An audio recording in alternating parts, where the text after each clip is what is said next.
Hello, how are you? I hope you are all in good health and without lacking anything. First of all, I respect lecturer who hold a business English course, Miss Vita Amma Matua to SPDM Home.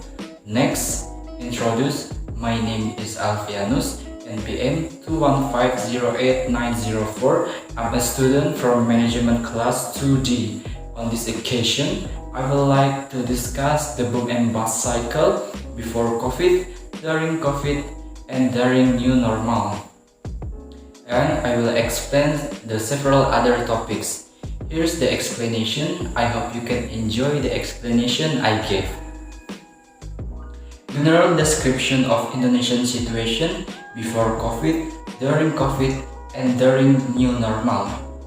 The first topic we will discuss is a general description of Indonesian situation before COVID, during COVID, and during new normal, which I will explain one by one so that it can be understood properly as A. Indonesian situation before COVID.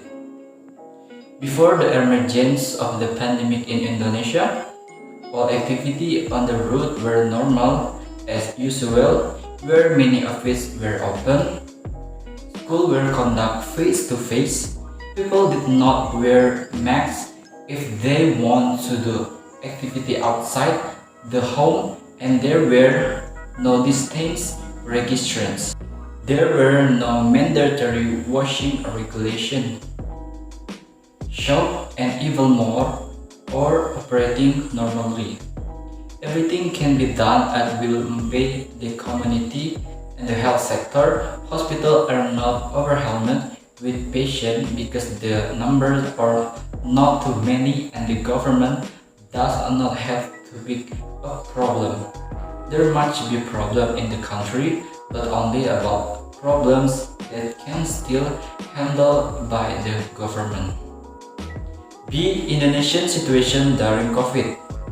After the coronavirus began to Indonesia, recently on the 20th of March 2020, when two people were confirmed to have contract in from a Japanese citizen, the presence of this virus has become a very extraordinary phenomenon. Why does the coronavirus bring a lot of change from various sectors in Indonesia? Bringing from many companies closing, school being conducted online, where many students complain about this because a limitation of network, cell phone, and materials present are not understood by students. Many have to work from home. Many public facilities are closed. People are prohibited from doing activity outside the home. Many employees are laid off or required to wear masks, and almost all regions in Indonesia do lockdown to break the chains COVID. The government was also overwhelmed in dealing with this problem, where due to this pandemic, import and export activity were hampered. Not to mention the government had to think about the fate of the employees who were laid off. Hospital sector have a large number of patients entering every day, and even the hospital room capacity is no longer sufficient to accommodate patients.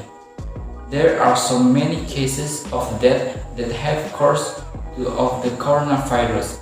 So far, there are 150.5 thousand deaths due to COVID. Of course, we all want to be free from pandemic.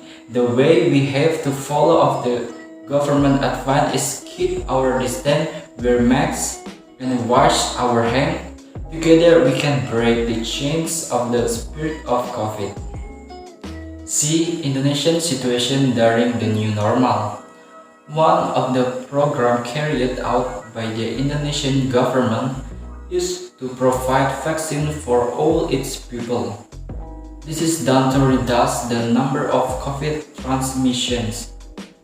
Since the vaccine was first entered personally on January 13, 2021, until now there are 197,664,548 people have received the full dose of the vaccine.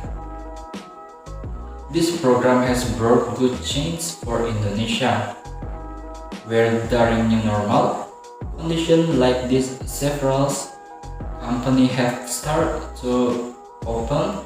Schools in several areas have begun to carry it out face-to-face.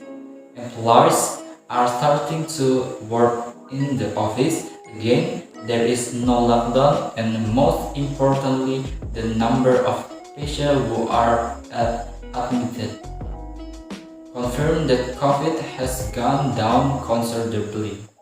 This certainly brings a breath of fresh air to Indonesia, where import and export activity are starting to be carried out again, which will have an impact on the increasing state's profit from this activity.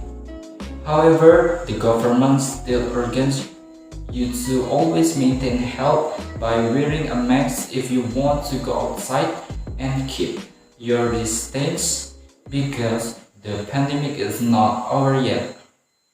Description of the boom and bust cycle before COVID, during COVID, and during new normal. Sector business. The boom and bust cycle in process of economic expansion and the contradiction that occurs repeatedly. The boom and bust cycle is a key characteristic of a capital's economy and is something synonymous with the business cycle. A. The boom and bust cycle before COVID. Before the pandemic, the boom and bust cycle ran normally as usually. During the boom, the Indonesia Central Bank made it easier to get credit by lending money at low interest rates. Individuals and business can they borrow money easily and cheaply and invest in it. Say stock or tax house. Many people earn high return on their investment and the company grow. During a bust cycle, market participants release their investment mistakes. Prettily, they will flock to sell their stock holding, which push down the price of the company. B. The boom and bust cycle after COVID. During the pandemic, the boom and bust cycle after COVID began to experience disruption. At least 8 startup companies have tried to take the floor on the Indonesian Stock Exchange through registration of the Acceleration Board during the pandemic. Many companies experience a bust. For example, many companies lose investors, employees lose, and jobs at the company's economic slope. C. The boom and bust cycle during the new normal. The boom and bust cycle during the new normal has started to improve again. During the boom, the economy is growing, job area abundant, and the market provides high return for investors because during the new normal, all sectors have started operating and usually again, and investors start to get a return from every company they trust. 3. In your opinion, what are the advantages and disadvantages of the COVID phenomena in Indonesia? The advantages of the COVID phenomena: having a quality time with family. As a result, the closure of the company and the school that are prohibited from doing activity outside the home. Of course, all family members will be at home all day. This has a positive impact because in my opinion, families can spend time with their family, can laugh and joke, share story and communicate with one another. Where this time may not be enjoyed before the COVID, so this time can be used to pay for the previous time lost to do their respective activity.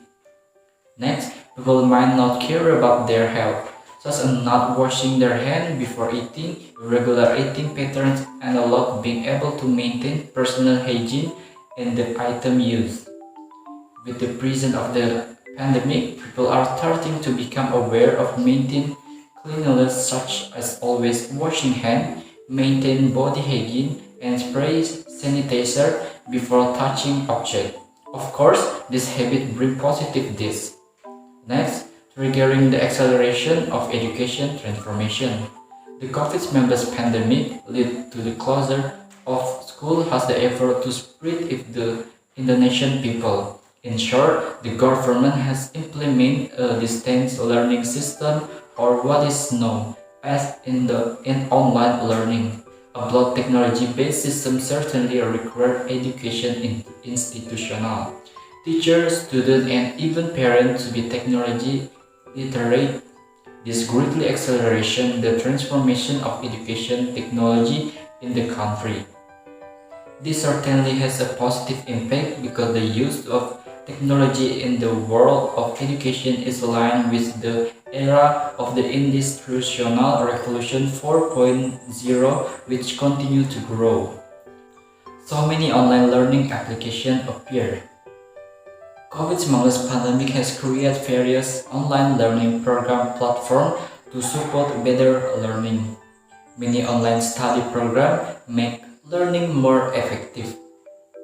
Online learning applications are developed by providing features that facilitate online learning, such as Zoom Meeting, Google Meet, Microsoft Teams, and others. Next, disadvantage of the COVID phenomena. First, many students complain that due to online learning, the learning material presents are not understood by students. 2. Hampered import and export activity forced the government to look for alternative sources of state financial income in other ways. 3. Many employees were laid off, which was very detrimental to them because they had to support their families. By losing their jobs, they also lose their source of income. 4. The production activity to hampered by disruption of supply chains and distribution flows, as well as falling investment. 5. Indonesian is recession. Recession is a term that refers to condition of gross domestic product or economic growth of 0% or minus for 2 consecutive quarters, where this can cause economic growth in a country not to run. Well, of course, losses will be obtained and solution must be found quickly so that this does not happen in the long term. According to the Indonesian Central Statistic Agency, Indonesia's economic growth was recorded at minus 5.32% in the second quarter of 2020 and minus 3.4% in the third quarter of 2020. From this data, Indonesia was declared to be an economic recession. Okay, this is my explanation about the boom and bust cycle before COVID, during COVID and during the new normal, and the several other topics. I hope you can enjoy the explanation I gave. More or less, I apologize and thank you. God bless you. Fearless.